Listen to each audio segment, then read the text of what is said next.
नमस्कार। स्वागत है आप सभी का लॉ चक्रा के एक नए वीडियो में। आज दिल्ली हाईकोर्ट में जस्टिस स्वर्णकांत शर्मा की कोर्ट में अरविंद केजरीवाल खुद आर्ग्यू करने आए थे। किस मामले में? जो दिल्ली लिकर पॉलिसी का मामला था उसमें उन्होंने जस्टिस स्वर्णकांत शर्मा के रिक्यूजल की एप्लीकेशन डाली हुई थी और उन्होंने कोर्ट से कहा था कि उसे इस मामले को कोई और वकील नहीं सुनेगा, वो खुद इस मामले में आर्ग्यू करेंगे। तो उसी की आज दूसरी सुनवाई थी। जैसा कि पिछले सुनवाई में आपको पता था कि एसजी तुषार मेहता जो हमारे देश के सॉलिसिटर जनरल हैं, उनके बीच और अरविंद केजरीवाल के बीच काफी तीखी बहस हुई थी और एसजी तुषार मेहता ने ये तक कह दिया था कि ये कंटेम्प्ट ऑफ कोर्ट का मामला बनता है, कि आप जज के कोर्ट में ही जज को बायस कह रहे हैं और कह रहे हैं कि चूंकि जज बायस है इसलिए उसे इस मामले से किनारा ले लेना चाहिए, रिक्यूज कर लेना चाहिए खुद को।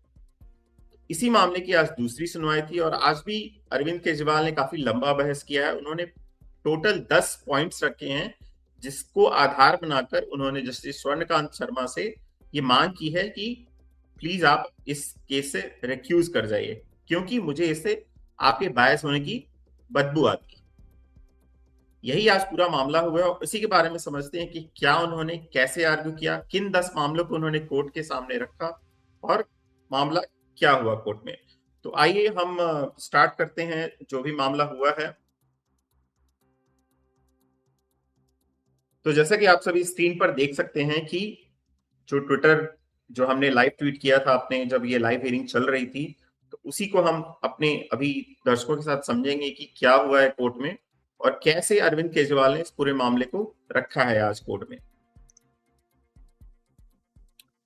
तो जैसा कि आप देख सकते हैं कि काफी गहमा गहमी थी, सिक्योरिटी भी काफी बढ़ा दी गई थी दिल्ली हाई कोर्ट में आज, और कोर्ट पूरा भरा हुआ था बिल्कुल आज, क्योंकि एक ये हाई प्रोफाइल केस है और एक दिल्ली के एक्स सीएम है, इतने बड़े लीडर है अरविंद केजरीवाल, वो खुद इस मामले में बहस कर रहे थे। तो उसी की बात हुई थी आज। कोर्ट ने यहाँ जब मैटर स्टार्ट होने वाला था तो कोर्ट ने खुद माना कि court notes that Kejriwal has not engaged any lawyer and permits him to argue his recusal plea himself. Court ने उन्हें परमिट भी कर दिया आज, ठीक है आपने चूंकि पिछले प्ली में ये बोला था कि आप खुद इसे आर्ग्यू करेंगे, कोई आपका वकील नहीं रहेगा, तो ठीक है आपको इसे खुद से बहस करने की परमिशन मिल जाती है। और कोर्ट ने यह भी कह दिया था कि the matter will conclude itself today itself, और ये बहुत लंबा नहीं ले जाएंगे इसको, आज ही हम इसे खत्म कर देंगे। और कोर्ट ने ये कहते हुए केजरीवाल को बोला कि आप इस मामले की सुनवाई शुरू कीजिए। और जैसा कि होता है कि चूंकि भले जो जज हैं उन्हीं के रिक्यूजल की मामले की सुनवाई हो रही है, लेकिन केजरीवाल ने एक स्टार्टिंग में एक अच्छा माहौल बनाने की कोशिश की और कहा कि Kejriwal expresses gratitude to the court for permitting him to argue. Kejriwal, I have the highest regard for you and for the judiciary, and Mr. Mehta is appearing on the other side and respect him as well. I look forward to his cooperation. और ये दिखाता है कि वो एक normal प्रेजेंटरीज उन्होंने exchange की court से और एसजी मेहता के साथ, और उन्होंने ये बोला कि इतने बड़े वकील हैं एसजी तुषार मेहता, मैं चाहूंगा कि वो मुझे मदद करें इस अपने केस को जज के सामने रखने में। जस्टिस स्वर्णकांत शर्मा थे, उन्होंने कहा कि we will come straight to the issue of recusal, I have already gone through the file. जो जज थी उन्होंने कहा, चूंकि मैं कोर्ट में मौजूद था, तो जज ने कहा कि मैं खुद फाइल के थ्रू पढ़ चुकी हूं, तो आप बहुत ही संक्षिप्त में इस पूरे मामले को रखिए। केजरीवाल स्टार्ट करते हैं, उन्होंने कहा कि the trial court conducted day to day proceedings for 3 months, examined the evidence and discharged me.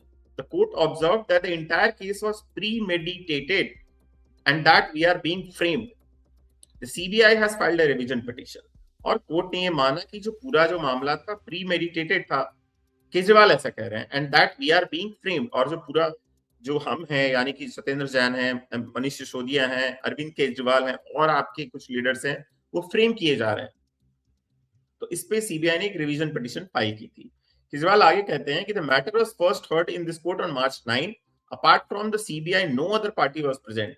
In the absence of all parties and without issuing notice, the court passed an ex-parte order. The trial court had conducted daily hearings from November 3 to February and then passed its order. But this court, after a brief hearing of about 5 minutes, prima facie held that the order to be incorrect. और जैसा कि हम सभी को पता है कि trial court ने इन सबको बरी कर दिया था बिना किसी चार्जशीट के, और सीबीआई तो प्रेजेंट थी कोर्ट में, ट्रायल कोर्ट में, बट इनके साइड से कोई भी प्रेजेंट नहीं था।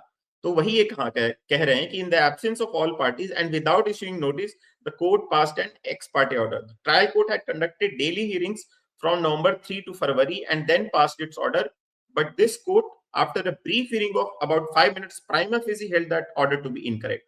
और जो ट्रायल कोर्ट ने बरी किया था इन्हें, जो दिल्ली हाई कोर्ट है, जो जस्टिस स्वर्णकांत शर्मा की बेंच है, उन्होंने इन्हें पूरी तरह बरी कर दिया।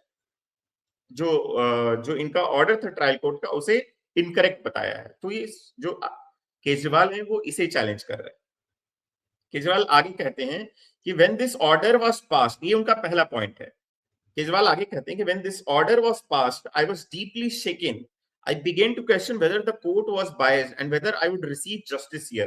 That is why I wrote to the Chief Justice seeking transfer of the case to another bench and subsequently filed this application। ये एक नॉर्म होता है कि जब भी आपको एक जज से कोई मामला हटाना है तो आप जो चीफ जस्टिस होते हैं उनकी कोर्ट में एक एप्लीकेशन, एक मेंशन करते हैं, एक प्ली डालते हैं।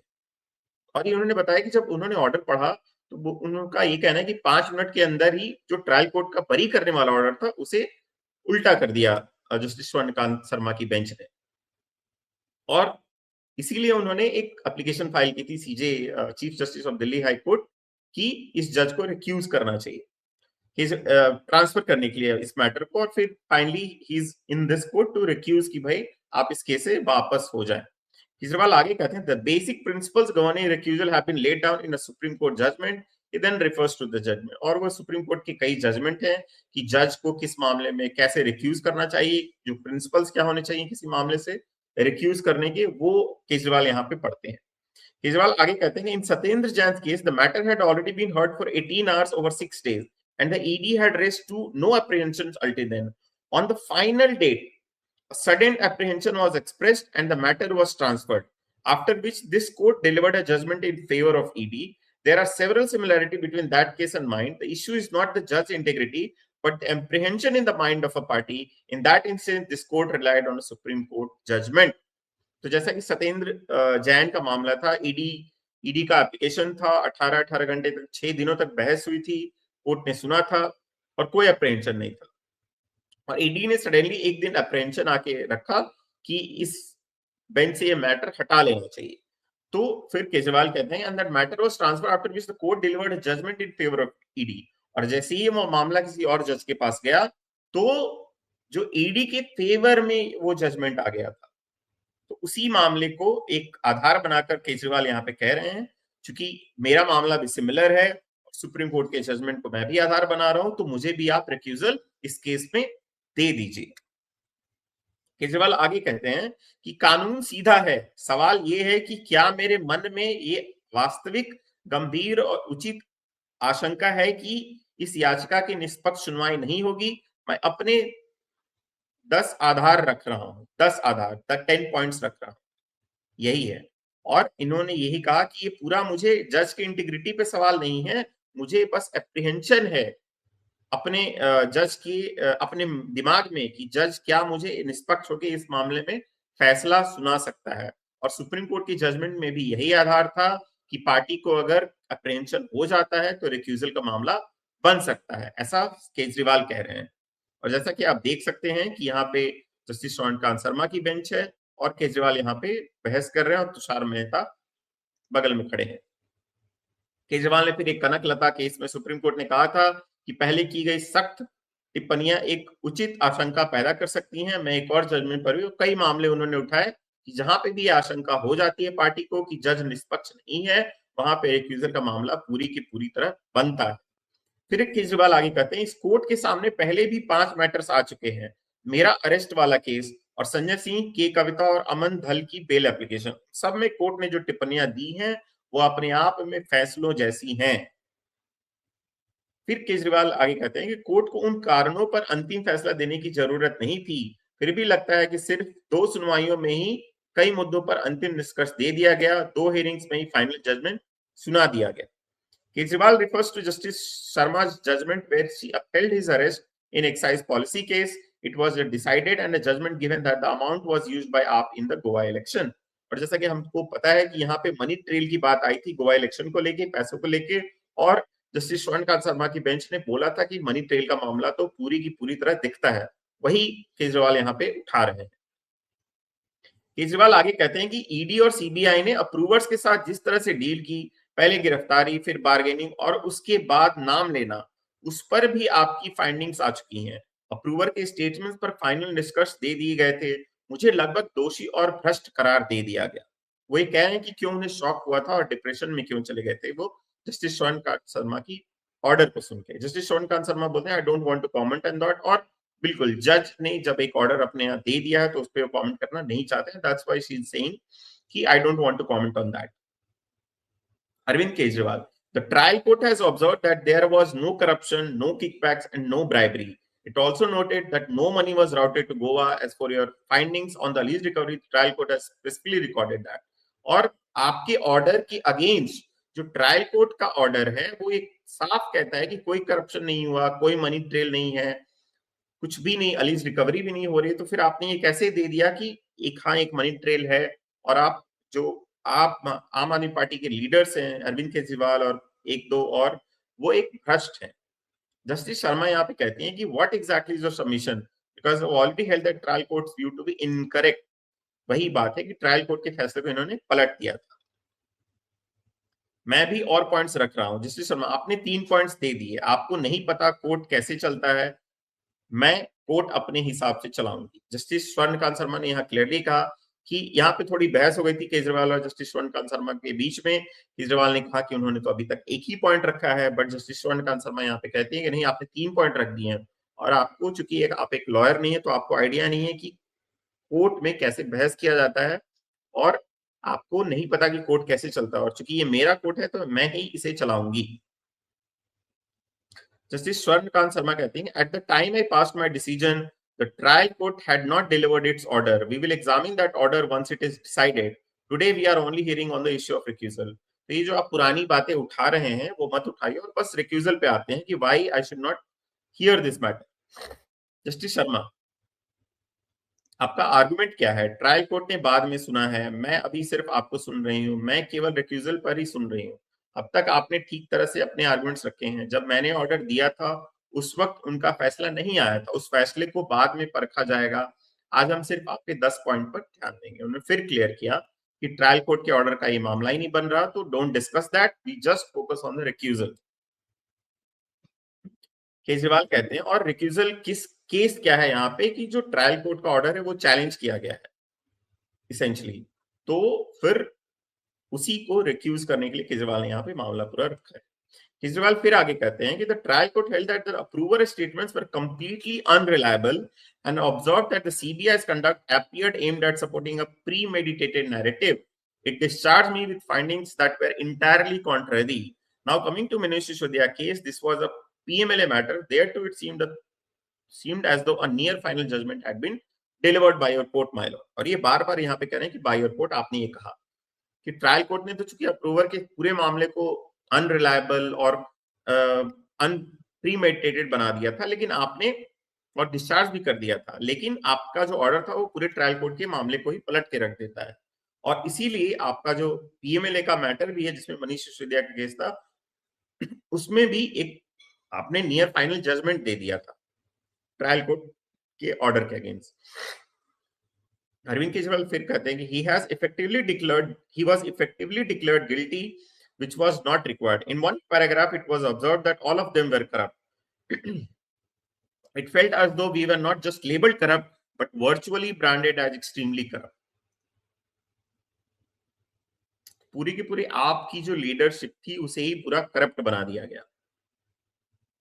जस्टिस शर्मा फिर एक बगल के पास में खड़े एक वकील थे, मिस्टर जैन, सीनियर एडवोकेट, वो बार बार केजरीवाल को हेल्प कर रहे थे कि ऐसे आप बोलना चाहिए आपको, तो उस पे जस्टिस स्वर्णकांत शर्मा काफी गुस्से में आ गए और वो कहते हैं कि you may as well assist me directly, he is arguing very well even without your help, your client is presenting his case quite effectively, तो आपको उनको मदद करने की कोई जरूरत नहीं है। Please listen to me, you don't need to help him, otherwise I will have to do a contempt of court in this case. ऐसा धमकी दिया उन्होंने।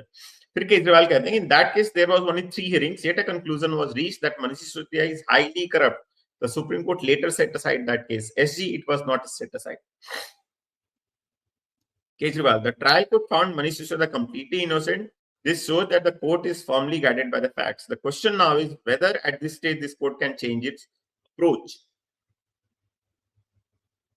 The entire CBI case rests on approver statement. If you cast doubt on those statements, it effectively amounts to rejecting the entire trial court order. After just 5-10 minutes hearing, the trial court order passed after 3 months of producing were set aside. Trial court के order को जो आपने पलट के रख दिया था, 5-10 minute के अंदर ही आपने पलट के उसे trial court के order को overturn कर दिया था. Earlier, when my case came before you, it was observed that approver statements were admissible. But here in a brief hearing, you held the trial court finding on those statements to be erroneous. That was most concerning to me, as it suggests the court continues to adhere strongly to its earlier views. फिर आप यही करें कि approver के statements गलत हैं और उस बेसिस पे आपने ट्रायल कोर्ट के फाइंडिंग्स को गलत मान लिया, and that was the very concerning to me. ठीक है. फिर केजरीवाल कहते हैं कि व्हाट वाज द नीड और अर्जेंसी कि आप 5-10 मिनट में ये पूरा मामला खत्म कर दें. Created a sense of doubt in my mind. Justice Sharma, ये तो आप क्वेश्चन नहीं कर सकते कि क्या नीड थी. ये आप मुझे मत बताओ मैंने ऑर्डर कैसे लिखा, ये आप सुप्रीम कोर्ट के बताओगे. क्योंकि अगर केजरीवाल यहाँ पे उनका मामला रिजेक्ट हो जाता है रेफ्यूजल का और केजरीवाल इस सुप्रीम कोर्ट ले जाते हैं, तो ये सुप्रीम कोर्ट में अपील होगा. और वही यहाँ पे जस्टिस शर्मा बोल रही हैं कि आप मुझे मत बताइए क्या नीड थी, मैंने अपने ऑर्डर अपने रीजंस दिए हैं, आप ऑर्डर जाके पढ़िए. उन्होंने केजरीवाल को कहा. फिर भी आपको नहीं लगता है तो आप सुप्रीम कोर्ट जाके बताइए कि क्या हुआ कि मैंने ऐसा ऑर्डर गलत पास कर दिया. आपको एक्सप्लेन करना पड़ेगा. हम बस केस सुन रहे हैं, लड़ नहीं रहे. जस्टिस शंकर शर्मा ने ये भी कहा यहाँ पे. फिर केजरीवाल कहते हैं कि in the March 9 order the trial court proceedings relating to the ED were stayed. Even though it was a criminal revision petition and the ED had no direct role, there was no written request on this issue. Mr. Mehta, who was appearing for the CBI not the ED, made only an oral request and the court incorporated it into order without hearing anyone. Trial court का पूरा proceeding ED को लेके था, वो पूरा stay कर दिया गया था और एक ओरल मेंशन के बेसिस पे इस मामले को रोक दिया गया. 2 days later the ED filed a separate petition, but then the court had already been quite generous to the ED. Justice Sharma, please take note of this that the court was very generous. और ऐसे statements court में देना कि केजरीवाल खुद कह रहे हैं कि जस्टिस श्रवणकांत शर्मा है, she is very generous to the CBI, she is very generous to the SG Tushar Mehta, she is very generous to the Enforcement Directorate. ये अपने आप में एक काफी हिम्मत चाहिए केजरीवाल को बोलने के लिए, क्योंकि एक उनपे कंटेम्प्ट ऑफ कोर्ट भी लग सकता है. अरविंद केजरीवाल फिर आगे कहते हैं कि even today I stand as an accused in the ED case. This stay conveyed a message that the ED proceedings should be kept pending as the discharge order was being sent back for reconsideration. Reason number 4 पे वो आते हैं, वो कहते हैं the proceeding concerning the investigating officer were also stayed. तो ये सारी चीजें थी. एक तो आपने प्रोसीडिंग्स ईडी की रोक दी और जो ईडी के ऑफिसर्स का इन्वेस्टिगेशन था वो भी रोक दिया. The trial court observation not merely strictures, it recorded detailed proceedings against the IO point by point. चूंकि IO investigating officer, those remarks were directed at the IO, not the CBI. The IO neither sought any relief nor he was even before the court. Yet on CBI request, staying proceeding against the IO is a serious apprehension. और चूंकि application भी नहीं आई थी IO की, फिर भी आपने उसकी प्रोसीडिंग को कैसे पूरा का पूरा रोक दिया, जबकि ऐसा कोई प्ली भी नहीं आया था आपके पास. So without plea, how can you pass an order?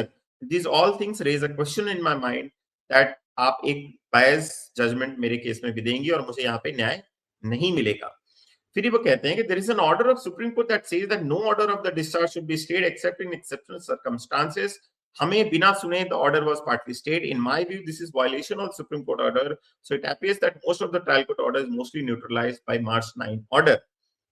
Israel फिर कहते हैं we were never served. Yet the March 16 order state they choose not to attend. Regarding that was quite disheartening. और यहाँ पे कोर्ट ने भी इसको नोट किया कि केजरीवाल कह रहे हैं कि वो जो मार्च 9 का ऑर्डर था वो नहीं उनको सर्व किया गया था. और कोर्ट मार्च 16 के ऑर्डर में ये बोला जा रहा है कि they choose not to attend. और तो फिर अगर उन्हें सर्व ही नहीं किया तो वो अटेंड कैसे करेंगे. तो केजरीवाल यहाँ पे पूरी की पूरी प्रोसीडिंग्स को ही गलत और धत्ता बता रहे हैं. केजरीवाल फिर आगे कहते हैं कि the language used by the court also suggests a sense of bias. Reason number 6. The MP MLA roster came before this court on January 5. Since then, we have analyzed several revision petitions and no other matter has progressed at this pace.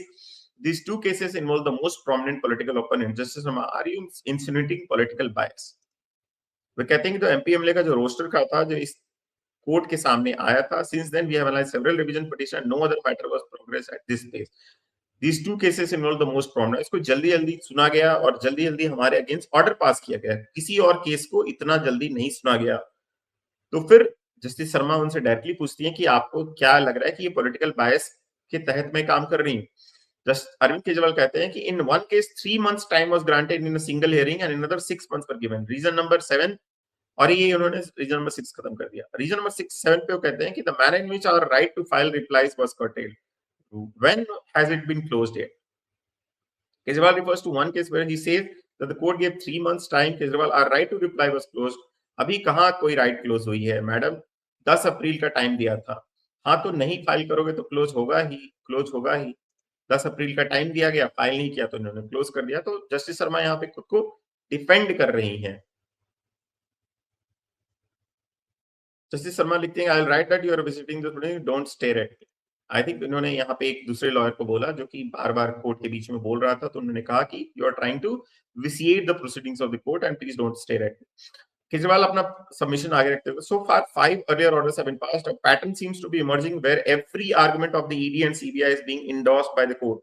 All their submissions are accepted and almost every prayer is converted into an order in their favor, except in one instance, Arun Pillai, wherever the ED or CBI seeks anything, their arguments accepted or orders are passed in their favor. जब भी ED या CBI कुछ plea रखती है तो आप उनके favour में ऑर्डर तुरंत पास कर देती हो। CBI और EDI ने बोला ये सब करप्ट है, तो कोर्ट ने बोला ये करप्ट है। In just 4 hours, the CBI filed a 600-page revision petition detailing each accused. The trial court examined every charge and gave detailed findings. In contrast, the criminal revision petition is quite general and lacks specifics. It ought to have been rejected at the first hearing itself. Instead, an ex parte order was passed in very first hearing. जो पहली hearing हुई थी, उसमें ही आपने एक x parte order pass कर दिया और ट्रायल कोर्ट के ऑर्डर को पलट के रख दिया 5-10 मिनट के अंदर ही। Last week you said everyone right to file reply has been closed. उस दिन काफी लोग चिल्ला रहे थे। जस्टिस शर्मा ने उन्होंने यहाँ पे रोका, मेरे पे कौन चिल्लाएगा और मैं चिल्लाने भी नहीं दूंगी। तो अरविंद केजरीवाल कहते हैं कि प्लीड कर रहे थे, सॉरी मैडम। सो इन्होंने कहा thank you ma'am, you corrected me, मैं पहली बार कोर्ट आया हूँ, नर्वसनेस है। जैसे मैं तो ईश्वर से प्रार्थना करती हूँ कि आप कभी ना आए, कोई भी ना आए। और इन्होंने बैंटर में केजरीवाल और जस्टिस शर्मा में थोड़ा बहुत बैंटर हुआ यहाँ पे, और जस्टिस शर्मा कह रही हैं कि मैं तो प्रार्थना करते हैं ईश्वर की कोई भी किसी को भी कोर्ट में ना आना पड़े। केजरीवाल फिर आगे कहते हैं कि this court has been endorsing almost every submission made by the ED and the CBI. ठीक है, तो आप सारे के सारे जो ईडी सीबीआई के जो भी प्लीज है सबमिशन उन्हें एक्सेप्ट कर ले रही हो। नौवा जो उनका पॉइंट था वो काफी इंटरेस्टिंग था। वो कह रहे हैं कि there is an organisation the advocates Parishad, Adhivakta परिषद है जो कि आरएसएस से और बीजेपी से अलाइन रखती है। Your honour has attended events on 4 occasions. उन्होंने टाइम और डेट भी दिया कि कब कब जो जस्टिस स्वर्णकांत शर्मा जो इस मामले को सुन भी रही हैं, उन्होंने अधिवक्ता परिषद जो कि आरएसएस की एक संगठन है उनके प्रोग्राम्स को अटेंड किया है। और केजरीवाल आगे कहते हैं कि उनकी आइडियोलॉजी के हम सख्त खिलाफ हैं और ये केस पॉलिटिकल केस है। If your honour is attending programme of a particular ideology तो रीजनेबल बायस क्रिएट होता है, इंप्रेशन दैट क्योंकि मैं अपोजिट आइडियोलॉजी का हूं तो व्हाटएवर आई गेट जस्टिस और नॉट। जस्टिस शर्मा, आपको लगता है मैं उनकी आइडियोलॉजी फॉलो करती हूँ? केजरीवाल, आप आइडियोलॉजी फॉलो करती हैं? उन्होंने सवाल पूछा यहाँ पे। जस्टिस शर्मा ने पूछा कि आपको क्या लगता है भाई कि मैं उनकी आइडियोलॉजी फॉलो करती हूँ? जैसे केजरीवाल ने तपाक से यहाँ पे उनसे पूछा कि आप सच में फॉलो करते हैं उनकी आइडियोलॉजी? तो जस्टिस शर्मा ने कहा कि नहीं मैं आपसे पूछ रहा हूं, आपको क्या लगता है? ठीक है, तो यहाँ पे बाद में जस्टिस शर्मा एक्सप्लेन कर one of the accused has even placed links to those programme. जो एक और दूसरा प्ली है यहाँ पे, लिंक्स के प्रोग्राम के लिंक्स भी उन्होंने एप्लीकेशन में डाले हुए हैं। The question is when I attended them did I make any political और आइडियोलॉजिकल स्टेटमेंट और was it a purely legal event? ये कह रही है कि ना कि एक रिलीजियस इवेंट है ना ही एक आइडियोलॉजिकल इवेंट है, ये पूरा का पूरा एक लीगल इवेंट में आता है। The mere fact that the court attended such programme itself gives rise to suspicion. Kejriwal यहाँ पे उन्हें रोकते हुए कहते हैं कि मैडम आपने ये प्रोग्राम्स अटेंड किए, यही एक सस्पिशंस को अराइज करने के लिए काफी है। केजरीवाल फिर आगे कहते हैं just now the home minister give a statement that they will file an appeal against the whatever order the high court issues. Justice Sharma, Kejriwal ji will have to go to Supreme Court against this. What control do I have over what he or say? कोई क्या कहता है उसका high court में आप submission से क्या मतलब है, इसका तो कोई मतलब नहीं बनता। केजरीवाल फिर आगे कहते हैं कि अभी कुछ दिनों से सोशल मीडिया पे एक मुद्दा चल रहा है कि एक ओल्ड ट्रेडिशन है कि जजेस के नियर एंड डियर वंस, जैसा हम सभी जानते हैं कि अगर जजेस के नियर एंड डियर वंस किसी मामले में इन्वॉल्व है, वो एक आई थिंक एक लिस्ट आई थी जहां पे आया था कि जस्टिस स्वर्णकांत शर्मा के रिलेटिव को, फैमिली रिलेटिव को इसमें इस मामले में एक वकील के तौर पे इंक्लूड किया गया था। तो उसी को स्टार्ट किया केजरीवाल ने लाना कि एक सोशल मीडिया पे चल रहा है कि जजेस के नियर डियर वंस अगर किसी केस में लॉयर हो तो जज को रिक्यूज कर देना चाहिए। तो एसजी तुषार मेहता ने यहाँ पे रोकते हुए क्या कहा, statements are being made that are not part of the pleading, और चूंकि पहले उन्होंने रिटन में ये प्लीडिंग में नहीं डाला था तो ये मेयर स्टेटमेंट है, अगर उन्हें ये फाइल करना है तो रिटन में फाइल करें। अरविंद केजरीवाल अगर, तो यहाँ पे जस्टिस स्वर्णकांत शर्मा ने पूछा भी उनसे कि क्या आप एफिडेविट में फाइल करेंगे कि ऐसा है, तो केजरीवाल कहते हैं यहाँ पे डायरेक्टली कि आई विल हैव टू सी, मुझे देखना होगा कि क्या मैं फाइल कर सकता हूँ। ये काफी बड़ा इल्जाम हो जाता है, इसलिए केजरीवाल ने यहाँ पे पूरी तरह से हामी नहीं भरी। केजरीवाल यहाँ कहते हैं कि अगर जज के नियर वंस या तो पार्टी से रिलेटेड होते तो वकीलों से रिलेटेड होते थे तो रिक्यूज हो जाते थे। My request is to kindly consider it, और फिर यहाँ पे केजरीवाल का सबमिशन कंक्लूड हो जाता है और यहाँ पे 5 मिनट की ब्रेक ली जाती है इसके बाद, और जस्टिस स्वर्णकांत शर्मा फिर से हियरिंग सेम मामले में दूसरे जो अपेलेंट होते हैं उनके मैटर्स को सुनना स्टार्ट करती हैं। तो ये जो पूरा मामला है काफी इंटरेस्टिंग है। तो ये पूरा मामला था और हम सबको ये समझना होगा कि ये कितना इंपॉर्टेंट मामला हुआ है आज एक इंडियन जुडिशरी के हिस्ट्री में, कि एक एक्स सीएम ने एक जज के कोर्ट में ही उस जज को एक मैटर में बोला है कि आप इस मामले में से रिक्यूज हो जाइए, और 10 कारण दिए उसके कि क्यों रिक्यूज होना चाहिए। चूंकि आप बायस हैं, आप आइडियोलॉजिकली बायस हैं, आपने ट्रायल कोर्ट का मैटर सही से नहीं सुना, आप पॉलिटिकली बायस हैं, आपको ईडी सीबीआई का फेवर करना है, आप गवर्नमेंट का साइड लेती हैं, तो उन्होंने कई 10 रीजंस दिए हैं। और अपने आप में काफी हिस्टोरिक मामला बनता है कि ऐसा जो जज ने है वो उन्होंने होने कैसे दिया। एक तो ये भी उठता है कि अगर जज कोई अपील देखते ही इस मामले से रिक्यूज कर लेना चाहिए था, लेकिन अगर जज के पॉइंट ऑफ व्यू से सोचा जाए तो जज अगर अपने मामले पे सही है और उन्हें लगता है कि उनके सारे मामले ठीक है तो वो क्यों ही रिक्यूज करेंगे। That's why she is listening the matter. But यहाँ पे हमें ये समझना होगा कि केजरीवाल को कोई वकील क्यों नहीं रिप्रेजेंट कर रहे हैं, केजरीवाल ये मामला खुद क्यों लड़ रहे हैं। ये भी हो सकता है कि एक वकील को वो हायर कर सकते थे इसके लिए, तो उन्होंने क्यों नहीं हायर किया, क्योंकि अगर आप डायरेक्टली जज को बायस बोलते हैं एज अ लॉयर तो आप पे डायरेक्टली कंटेम्प्ट ऑफ कोर्ट लग सकता है, क्योंकि आप एक जज को बायस नहीं बोल सकते। भाई आप पहले से ही प्रीमेडिटेटेड माइंड से मेरा केस सुन रहे हैं, तो उस केस में आप पे कंटेम्प्ट ऑफ कोर्ट लग सकता है। केजरीवाल चूंकि एक पॉलिटिकल पर्सन है तो वो इस तरह के कमेंट्स पास कर सकते हैं, और उन्होंने यहाँ पे जो भी रीजन दिए हैं वो तो ये देखना होगा कि कोर्ट उसे कैसे देखती है और किस तरह से लेती है कि हाँ ये रीजंस वैलिड है नहीं वैलिड है, और कोर्ट कितनी जल्दी इस मामले पे सुनवाई करती है कि हाँ वो रिक्यूज करेंगी या नहीं करेंगी। अगर उन्होंने इस मामले से रिक्यूज नहीं किया तो हो सकता है कि अरविंद केजरीवाल जल्दी ही सुप्रीम कोर्ट में मूव कर जाए, या तो वो ये भी कर सकते हैं कि बिना ऑर्डर का वेट किए सुप्रीम कोर्ट में मूव कर सकते हैं, saying that I fear that the order will be not in my favour. But then Supreme Court most probably उन्हें वापस हाई कोर्ट के ऑर्डर के वेट करने के लिए बोल सकता है। तो ये मामला काफी इंटरेस्टिंग होने वाला है, इस पे आगे कोई और सुनवाई नहीं होगी इस मामले को लेके, लेकिन जस्टिस स्वर्णकांत शर्मा ने क्लियरली आज बोल दिया है कि ये मामला आज ही खत्म हो जाएगा सुनवाई के मामले में, और इस पे कुछ दिनों बाद फैसला आने वाला है। तो ये देखना काफी इंटरेस्टिंग होगा कि आगे आने वाले कुछ दिनों में क्या ये मामला कैसे मोड़ लेता है, क्या नए चेंजेस आते हैं और केजरीवाल क्या-क्या नए मूव्स लेते हैं। इसी तरह बने रहिए हमारे साथ, लॉ चक्रा देखते रहिए, और जैसा कि आप सभी को पता है कि हमारे पास एक प्राइम मेंबरशिप भी है, जहाँ पे हम आपके लिए एक अलग तरह का कंटेंट लाते हैं, कुछ अलग हमारे प्राइम मेंबर्स के लिए एक सेक्शन, एक अलग वीडियो हम बनाते हैं। तो आप जरूर हमारे प्राइम मेंबर्स बने ताकि उससे हमें सपोर्ट मिलता रहे। तब तक के लिए धन्यवाद, थैंक यू।